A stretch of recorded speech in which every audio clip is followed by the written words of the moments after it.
Hi, this is Damion from Luxury Property Partners, and today I want to dive a little bit deeper into exactly what's happening into the property market.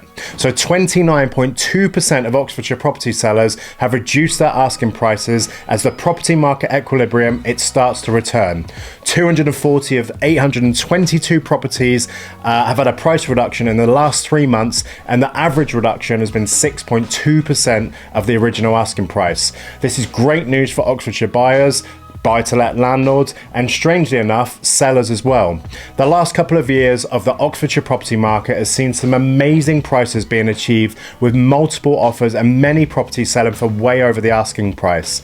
Yet, as I've written and described, over the last few months, the property market, it's beginning to turn, and the pendulum swing more towards a balanced property market as more homeowners, especially here in Oxfordshire, have been reducing their asking prices. Of the 822 properties for sale in the Oxfordshire area, 240 have been reduced in the last 3 months. So why is this important, and why is this good news even for sellers? So property industry statistics show that 5 out of 6 house sellers will buy another property, and over 80% of those sellers will move up the property ladder.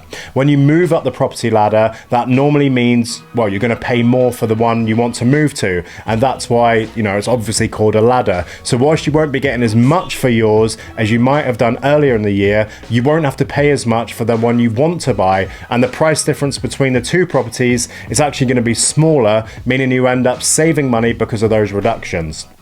Therefore, what is the level of reduction being seen in the Oxfordshire property market? So the average percentage of the price reduction in the Oxfordshire area has been 6.2%.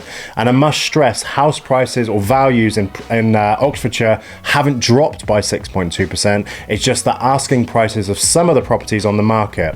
And this is good news for Oxfordshire buyers and landlords, as they will be more likely to buy a property at a more reasonable price. And as I explained before, this is also good news for sellers, as most of them will end up paying less for the higher priced property that they end up buying after they sell their own home. So, what should Oxfordshire homeowners be aware of if they are selling their home now or in the future? And for me, it's more important that I inform all property owners of the real story. This enables them to judge for themselves where they stand in the property market, and thus enabling them to make better informed decisions. And you see, some Oxfordshire estate agents will deliberately overinflate the suggested initial asking price to the house seller because it gives them a bigger chance to secure the property on the agent's books as opposed to a competitor.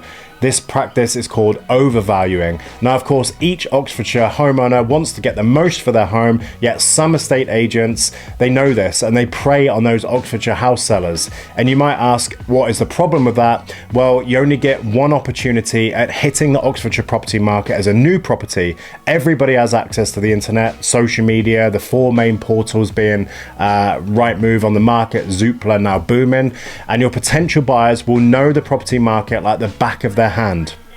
If you've got a 2-bedroom Oxford semi that is on the market for a 3-bedroom house price, those Oxfordshire homeowners and buyers, they're just going to ignore you. Your Oxfordshire property will stick on the market as your potential buyers keep seeing your property on the portals each week.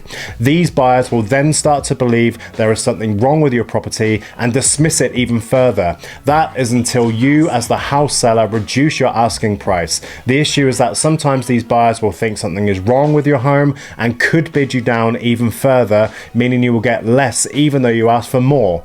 This was backed up by some research done by Which.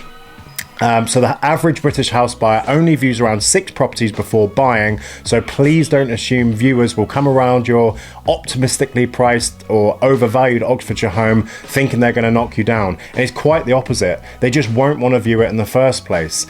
And you know that because I bet you have done the research when you're searching for your property. So all I suggest is be realistic with your asking price to start with. Do that and you will sell your Oxfordshire property at a decent price to a decent buyer, first time, every time, enabling you to move on to the next chapter of your life. If you know of anybody who's currently selling their home in the Oxfordshire area and they're finding it difficult, please feel free to share this article because it could be of interest. Thank you very much. This is Damion Merry from Luxury Property Partners.